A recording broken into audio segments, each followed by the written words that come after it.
Yusuf bexabar bo'lgan, Zulayxoning holidan Robbim xabardor edi.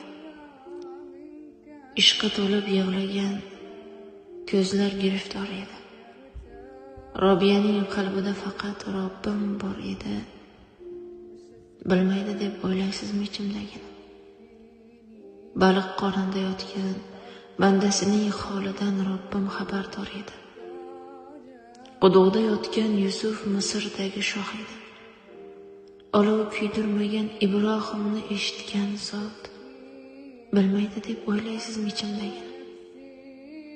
Aybini yuvgandi, o'ldirib Musaylamani, hamma uni ko'rardi Hamzaning qotili deb, vahshiyning holidan xabardor Robbim bilmaydi deb o'ylaysizmi ichimdagini? Chumolidan saboq olgan Shoh Sulaymon eshitgandi qumursqaning so'zlarini. Toshdan tuya chiqargan Robbim bilmaydi deb o'ylaysizmi ichimdagini?